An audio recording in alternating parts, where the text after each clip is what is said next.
Pessoal, estamos já a começar, por isso fica atento. Vão passar aqui as formas como tu podes ser bênção para nós, ofertando para a nossa igreja, e também como a igreja pode ser bênção para ti. Por isso fica atento. Até já!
Onde quer que tu estejas, que tu possas louvar a Deus esta tarde connosco, que tu possas cantar do quão bom e maravilhoso Ele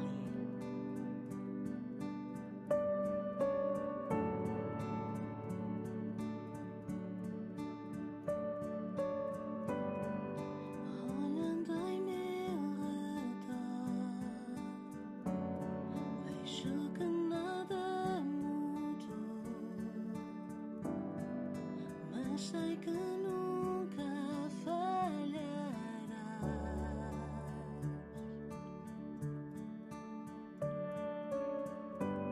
Espero pelo teu mover, milagre acontecer,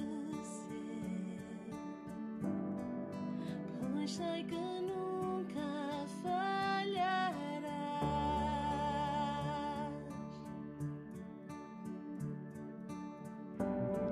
Espero em ti, pois só tu és fiel, és fiel. Estou em tuas mãos e permanecerei, pois nunca falharás.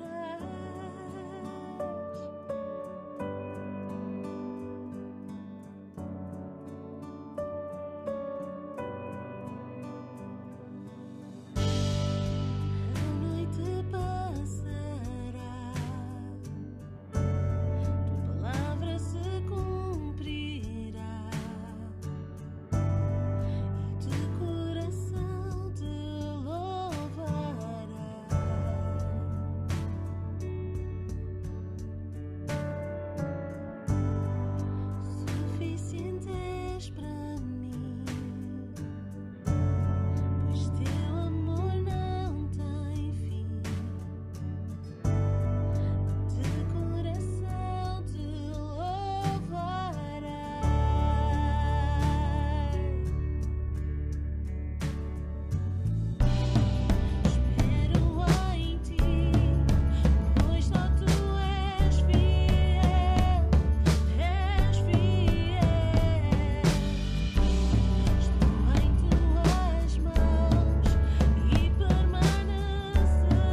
Jesus, em Mateus 17:20, disse-nos: notem bem isto, se tiverem fé do tamanho de um grão de mostarda, poderão dizer a este monte: muda-te daqui para além, que ele se mudará e nada vos será impossível.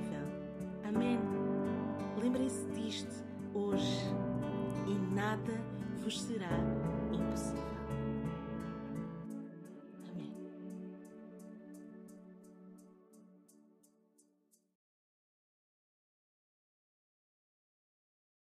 Olá a todos, boa tarde a todos. Obrigado por estarem aqui connosco a assistir a esta partilha.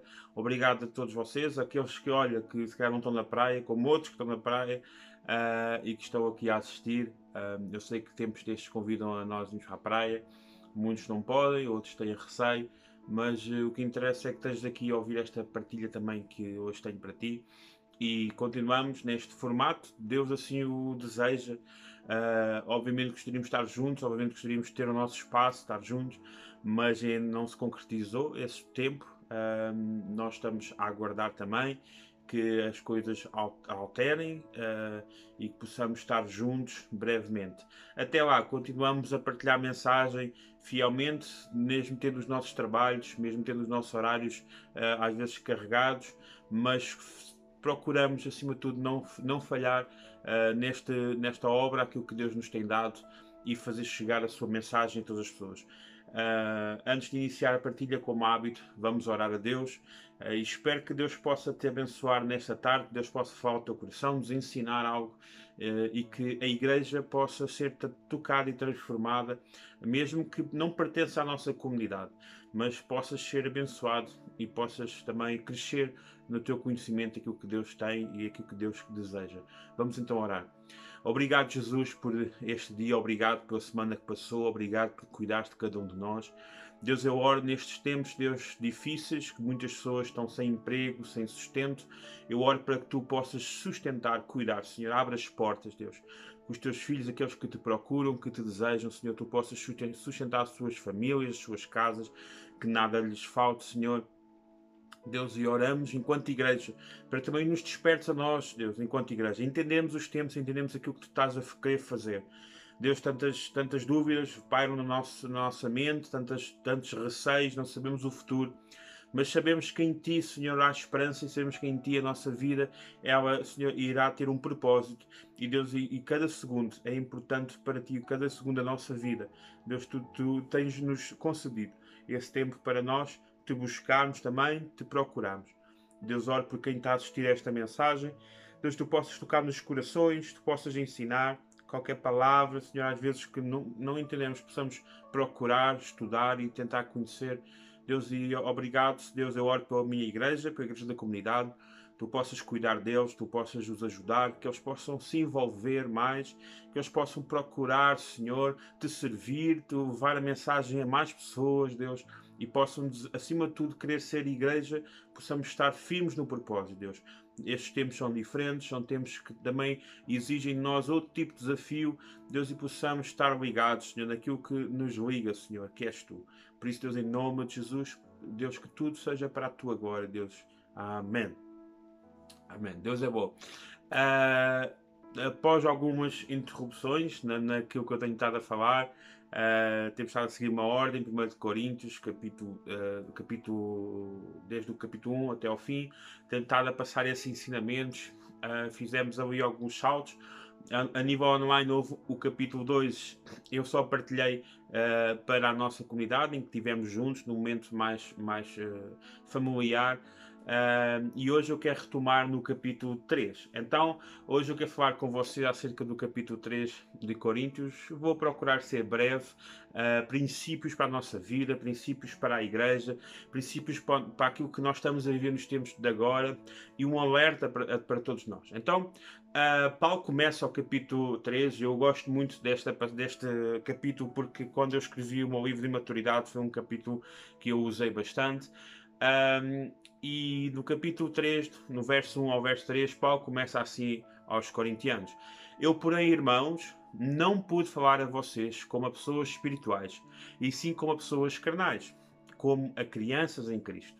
Eu lhes dei leite para beber, não pude alimentá-los com comida sólida, porque vocês ainda não podiam suportar. Nem ainda agora podem, porque vocês ainda são carnais. Porque se há ciúmes e brigas entre vocês, será que isso não mostra que são carnais e andam segundo os padrões humanos? O que é que Paulo está aqui a falar neste início? Paulo está logo. Há um tempo atrás eu falei acerca de que a primeira carta aos Coríntios é uma carta muito forte, em que Paulo realmente ele toca nos pontos importantes, cruciais, em que ele está mesmo a exortar os corintianos. Então, Paulo começa a dizer: olha, quando eu não pude falar a vocês como pessoas espirituais porque vocês eram pessoas carnais. Por outro lado, Paulo estava a dizer que eles eram bebés espirituais. Então, eram pessoas ainda fracas, eram pessoas ainda limitadas. E o que acontece é que nós, ao olharmos para 1 Coríntios, para outros versos anteriores e tudo mais, capítulo 2 também, Paulo fala acerca do homem natural, que não discerne as coisas espirituais. Então, nós nestes primeiros capítulos, nós entendemos que Paulo descreve 4 tipos de pessoas. O primeiro pessoa é o homem natural, sem espírito, que necessita de nascer de novo. Ou seja, Paulo fala nisso no capítulo anterior, em que há o homem que não consegue entender as coisas espirituais, ele não consegue entender as coisas que são espirituais porque ele não nasceu de novo. Então há coisas que quem não nasceu de novo, ele não entende. Tudo isto que nós estamos a falar é difícil de entender para essas pessoas. O segundo tipo de pessoa é o homem carnal e fraco, o menino em Cristo, o que precisa crescer através do leite da palavra. É este a quem Paulo, no primeiro verso, ele se refere. Eu não pude falar a vocês como pessoa espiritual, mas sim como pessoas carnais, como crianças em Cristo. Ou seja, ele deu-lhes leite de beber. São os novos convertidos, gente que ainda precisa de aprender as coisas mais básicas da fé. Coisas como o porquê ler a Bíblia, como o porquê de orar, como o porquê de estudar a palavra de Deus, como o porquê de ofertar, dar ofertas. Ou seja, temos de ensinar como nós contribuímos, como fazemos parte de um corpo, coisas tão básicas que um cristão nem devia fazer. Um cristão amadurecido nessas não são questões para a sua vida. O facto de servir, de ser servo, de ofertar, de estudar a palavra. E são questões que nós ensinamos aos bebés espirituais, àqueles que no seu início não sabem, têm dúvidas. É normal, foi normal. Eu tive essas dúvidas na minha caminhada. Eu tentei perceber o que é que era nós servimos na igreja, porque é que eu precisava de orar, se Deus sabe todas as coisas, porque é que eu preciso orar. Então essas questões pertencem a quem é um bebê espiritual. Então temos de ajudar as pessoas. Olha, agora vamos orar por isto. Olha, agora tens de ler a palavra. Ou seja, explicar passo a passo. Um cristão amadurecido não tem essas questões, já passou essas questões, mas o Paulo fala sobre este homem, este cristão, esta pessoa que precisa do leite espiritual e que ele não podia falar coisas mais profundas. O terceiro tipo é o homem carnal e obstinado. Ou seja, são pessoas que são mais velhas na fé, pessoas que estão na igreja até há mais tempo, mas ainda são imaturas. É um cristão que precisa de uma restauração de comunhão com Deus, com as pessoas, e de uma condição de maior cuidado de alimento espiritual. Ou seja, precisa de ser restaurado pela confissão da sua teimosia ao pecado. O que é isto? O que é que são estes tipos de pessoas? São os tais que ele diz: olha, a seguir ele diz, nem agora podem porque vocês são carnais. A palavra, eu não lembro muito bem a palavra, eu por acaso pego os meus apontamentos, mas a palavra do início, carnais, e esta carnais, a palavra é diferente. Pessoas, a palavra no início, quando eu falo assim, pessoas carnais como as crianças em Cristo, tem a ver com pessoas que nasceram da carne, e os outros é as pessoas que permanecem na carne. E o que é que ele está a dizer? São cristãos que eles continuam imaturos, eles não cresceram, eles continuam com ciúmes, com guerras, e é muito difícil, eles não aceitam o leite, é muito difícil porque eles já consumiram o leite espiritual, têm de estar sempre a relembrar das coisas, mas eles depois rejeitam esse leite, rejeitam as coisas básicas do ser servo, de estudar a palavra, porque eles são obstinados, eles querem ser os livres, ninguém pode controlar a minha vida, eu faço o que quero, eu sou livre, mas depois também as consequências disso, lá à frente Paulo vai falar acerca dessas consequências. Então, o que acontece é o terceiro tipo de pessoa, é pessoas que estão na igreja há muito tempo, que não cresceram, que continuam obstinadas, elas são teimosas, não querem, não aceitam, elas acham as coisas à forma delas, elas têm dificuldade em servir, em ofertar, em estudar a palavra, em ensinar a palavra, em levar Cristo aos outros. E eles vivem a sua própria vida, mas dizem-se cristãos. E é este o problema que Paulo está a enfrentar com os coríntios naquele tempo, era que eles já tinham recebido o leite, mas não cresceram. Eles foram alimentados por Paulo, mas não queriam crescer. Eles continuavam a fazer guerras e brigas entre eles, conflitos e ciúmes. É por isso que o quarto tipo de homem que Paulo depois fala, que ele diz que é o homem espiritual maduro, que aceitou o leite, cresceu, chegou à maturidade espiritual. Este é o homem que Deus quer que todo o cristão chegue. Ou seja, é o objetivo. É pessoas que chegam à maturidade cristã. Os sintomas de uma igreja, porque as pessoas fazem a igreja e tu e eu fazemos a igreja, então os sintomas de uma igreja imatura são os ciúmes, as guerras, os conflitos internos. Gente imatura, ela segue instituições, segue sistemas que muitas vezes são representadas por homens, e Paulo, quando fundou a igreja em Coríntios, Apolo era o líder daquela altura. E Apolo era um homem eloquente, cativava as pessoas, e por isso muitos irmãos imaturos discutiam a quem pertenciam. Ou seja, e faziam avaliações, comparações entre os pastores do passado, do presente, ou seja, faziam entre Paulo e Apolo. E Paulo é muito sábio quando aborda esta questão, porque obviamente que Paulo fundou a igreja, entregou a igreja a outros, e Apolo naquele momento é o líder. E as pessoas, como em qualquer lado, como eu também já tive em algumas igrejas, as pessoas vêm ou vão fazer queixas do antigo pastor, ou depois acham que o novo pastor não presta, e escolhem partidos. E isto mostra que uma igreja é matura, e uma igreja matura é um perigo completamente para a obra de Deus, e Deus ele tem de resolver estas questões, porque isto vai ferir gente. Então, Paulo foi muito sábio a lidar. Fosse se calhar outro líder, se calhar iria procurar manchar, ou seja, ia ficar com ciúmes, ia ficar triste porque ver que as pessoas já não gostavam dele, gostavam mais de Paulo. Mas Paulo foi muito, muito sereno e muito sábio a lidar com a situação. Paulo diz assim no verso 4 ao verso 7, diz assim: quando alguém diz eu sou de Paulo e outro diz eu sou de Apolo, não é evidente que vocês andam segundo padrões humanos? Quem é Paulo e quem é Paulo? São servos por meio de quem vocês creram, e isto conforme o Senhor concedeu a cada um. Eu plantei, Apolo regou, mas o crescimento veio de Deus, de modo que nem o que planta é alguma coisa, nem o que rega, mas Deus que dá o crescimento. Paulo ensinou aos corintianos que todos os pastores são servos na obra de Deus. Cada um contribui da forma que Deus planeia. Mas Paulo deixa um alerta, porque nós precisamos perceber que nem todos são pastores. Nem todos são pastores. E não é porque uma instituição diz esta pessoa é pastor, a pessoa pode não ser pastor. A própria instituição pode criar as suas próprias marionetes ou as suas próprias personagens. Porque a Bíblia diz que nós iremos conhecer os pastores quando nós usamos muito aquela passagem que muita gente diz que o diabo vem para matar, roubar e destruir, quando na verdade não é o diabo. Nenhum texto diz que é o diabo. Ali fala sobre os ladrões. O ladrão vem para matar, roubar e destruir, e esses ladrões são os maus pastores. Então não é o diabo, são os maus pastores. Quando Jesus fala acerca dessa parábola da porta, e que os mercenários, o mau pastor, o ladrão salta pela porta, não entra pela porta, e que foge quando as ovelhas estão a ser atacadas. E há diferença. Muitas pessoas dizem que são pastores, mas não são pastores, e nós temos que perceber isso. Porque normalmente quem não é pastor, ele tenta ensinar outro fundamento. E o fundamento, Paulo ele deixa claro, diz no verso 10 ao verso 12, é assim: segundo a graça de Deus que me foi dada, eu lancei o fundamento como sábio construtor. Ele está a falar isto, só para fazer aqui uma pausa. Ele falou antes sobre um que rega, o outro planta. Nós conhecemos essa passagem, vocês depois leiam o capítulo todo.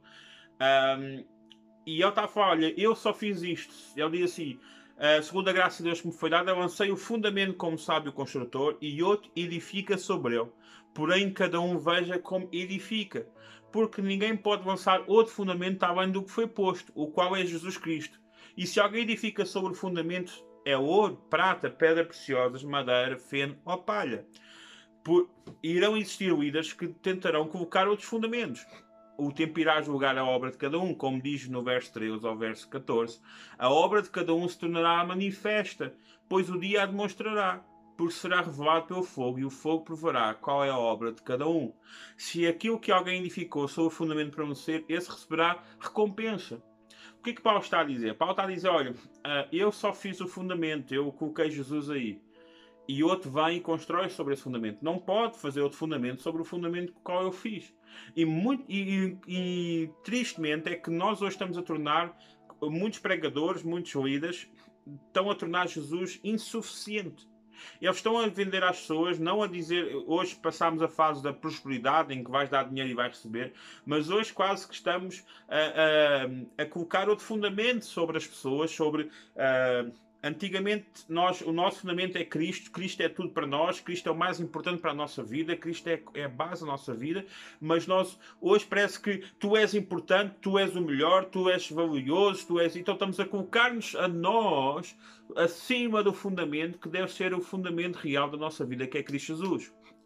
Por isso, Paulo fala acerca disto. Paulo está a dizer, vocês não se fundamentem em mais nada. Não se fundamentem em A, B, C, D. Paulo, fundamentem-se em Cristo. A vossa fé deve estar fundamentada em Cristo. Porquê? Porque igrejas mudam, pastores mudam, lideranças mudam, mas o fundamento permanece o mesmo, que é Cristo Jesus. O tempo vai provar aquilo que os outros construíram sobre esse fundamento. O tempo vai provar o que cada um construiu sobre o fundamento que é Cristo. Porque muita gente constrói muitas coisas, mas o tempo vai provar, o fogo vai provar essas coisas. E cada um será julgado mediante isso. É por isso que Paulo continua, e no texto nós vamos lendo ao longo deste capítulo 3. E ele fala muito acerca da sabedoria.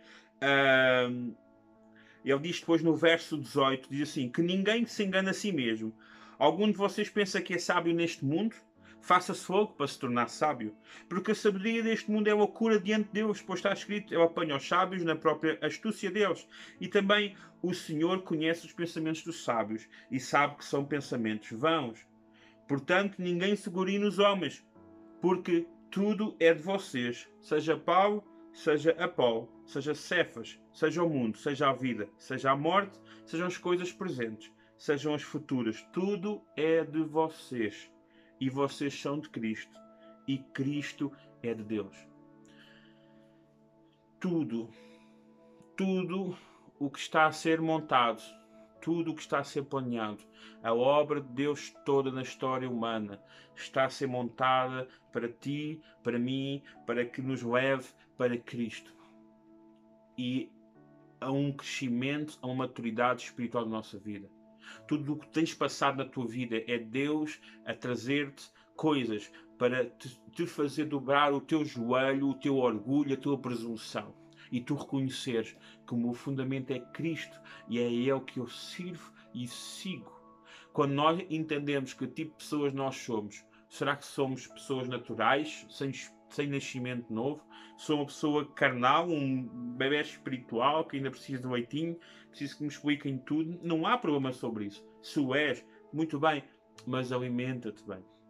Ou então és um cristão, os que causam mais dano, os que destroem muitas vezes muitas famílias, muitas igrejas. Cristão que não cresceu, um cristão carnal e obstinado, que não quer aprender, que não muda a sua vida, que não considera ninguém, que não ouve os conselhos, que não aprende a sua bela palavra de Deus, não procura passar a palavra de Deus aos seus filhos, à sua família, que não é um líder na sua casa, que não consegue cuidar da sua casa, que simplesmente anda à onda dos sentimentos, das ansiedades, das emoções e não põe a sua casa em ordem, não põe, quando fala a sua casa familiar, os seus filhos, a sua esposa, e o colocar em ordem espiritualmente e também familiarmente, nós colocarmos, nós vivemos procurando o Senhor ser o alimento da nossa vida. Estes tempos, sabem, têm-me feito refletir tantas coisas. E há muitos anos, há muitos anos temos servido a Deus a tempo inteiro, envolvido em igrejas, em projetos, em muita coisa. nos últimos tempos nós iniciámos o nosso trabalho ali cedo, estamos a fundar, a plantar, vamos assim dizer, a igreja, e é um processo que nós entendemos desde o princípio que é um processo moroso, um processo que demora tempo. Não temos o nosso espaço físico ainda, não temos coisas que outras igrejas têm, não temos condições que outras igrejas têm. Tanto eu como a minha esposa trabalhamos e sabemos que é um tempo, mas vou ser sincero com vocês, tem sido um tempo também para nós, também para a nossa vida, de espiritualmente Deus tem nos abençoado, tem falado a nossa vida de forma tão boa, tão pura, sem aqueles momentos, aquele stress de igreja a sufocar. E enquanto pastor, vou-vos ser sincero, tem sido um tempo de paz para a minha vida, tem sido um tempo estranho, de certa forma, porque estou habituado a muita coisa, igreja para aqui, e neste momento sentimos Deus a abrandar-nos, Deus a mostrar-nos outras coisas, Deus a fazer-nos observar outras coisas, e tem sido algo tão bom, tão rico, o facto de nós voltarmos a coisas tão simples, aquela tranquilidade, ao voltarmos a descansar, a perceber que há coisas tão importantes, a nossa vida íntima com Deus, a nossa intimidade com Deus. E creio que coisas preciosas vão nascer deste tempo, coisas tremendas vão nascer deste tempo. Então, Deus nos leva para o lugar que Ele deseja que nós sejamos. Muitos de nós somos obstinados e não queremos aprender com o Senhor, é por isso que vamos debater com a nossa vida. Muitos de nós, a nossa vida é sempre uma aflição, é tudo uma aflição, não conseguimos dormir em paz, porque Deus está-nos a incomodar e nós não percebemos isso, nós estamos obstinados, não somos ensináveis, nós não aceitamos a correção do Senhor, mas Deus, Ele é perito a nos ensinar, porque quando nós continuamos a dizer que somos dele, que o representamos, mas não vivemos, Ele vai nos ensinar. Porque seguir a Cristo, seguir a Jesus, não é para meninos, não é para pessoas que não querem crescer, mas é para pessoas que querem ter uma vida nova, uma vida de maturidade, uma vida de serviço, de paixão. Então, nesta tarde, deixa que Deus faça a sua obra na tua vida. Não te vislumbres e ninguém segure nos homens. Ninguém segure na sua própria humanidade. Ninguém segure nas suas capacidades ou nas capacidades dos outros. Líderes que têm necessidade de todo momento estarem a ser honrados. São pessoas que são perigosas. Pessoas que são bombas relógios. Pessoas que enquanto tu as adorares, elas vão te cuidar, mas se tu deixares de idolatrar, elas vão te largar. Então, segue a Cristo de forma simples. E eu muitas vezes fui imaturo nessa área. Muitas vezes me fascinei com pessoas, fascinei-me com pessoas que eu achava e que pensava que eram exemplos a seguir, e entendi que há pessoas que de facto são exemplos a seguir, mas a maior exemplo de todas é Cristo Jesus. Há pessoas que nós olhamos para elas são exemplos, é verdade, mas o fundamento da nossa fé não devem ser elas, mas deve ser Cristo. Ele deve ser a pessoa mais importante para nós. Então, procura Cristo, cresce em Cristo, serve em Cristo, ensina os teus filhos a caminhar em Cristo. Sê alguém honrado na tua casa e serás alguém honrado nos céus. E Deus irá cuidar de ti. Então, nestes tempos, deixa essas guerras de lado. Eu já sofri muito por causa de igreja imatura. Bastante. A igreja imatura não lida bem com o ensinamento maduro. A igreja imatura tem dificuldade. A igreja imatura quer alguém que alimente os seus egos e os seus gostos. A igreja imatura tem dificuldade que tu mudes uma cor de uma parede. A igreja imatura vai sempre falar acerca disso. A igreja imatura tem dificuldade porque gosta do seu ambiente como tem. Gosta das coisas como tem. Como ambiente a ser. Então, não faças parte disso. Liberta-te disso. Liberta-te. Liberta-te dos preconceitos. Liberta-te da falsa espiritualidade. Liberta-te dessas coisas. Porque a nossa vida imatura tende a agarrar-se a essas coisas. A discursos espirituais, mas despidos do coração de Cristo. Discursos que parecem ser de Deus, mas despidos do fundamento que vem de Cristo. Então, segue a Cristo. Serve na tua igreja. Procura uma igreja madura. Uma igreja que prega a palavra, prega Cristo. Uma igreja que não coloca julgos sobre os outros, nem pesos sobre os outros, mas uma igreja madura. E nestes tempos, Deus está a separar o trigo do joio. E entende isso. Então, tu faças parte do trigo, para que Deus faça a boa obra em ti. Obrigado por me assistir a este pequeno ensinamento. Espero que tenha sido bênção para ti. Desejo-te um ótimo domingo, uma boa semana, e alguma coisa precisares, nós estamos por cá. Deus te abençoe e obrigado. Espero que tenhas gostado da mensagem do Pastor Tiago. Se estás em casa e aceitaste seguir Jesus, fica a saber que não estás sozinho, que nós estamos aqui para caminhar contigo. Por isso, de certeza que vai aqui aparecer as formas como podes contactar connosco. Manda mensagem, fica a saber que nós estamos aqui para ti. Também, se tiveres algum motivo de oração, da mesma forma, contacta connosco, nós estamos aqui para te ajudar. Nós temos a nossa equipa de oração e vai orar por ti. Por isso, já sabes, para a semana à mesma hora e desta benção. Uma boa semana.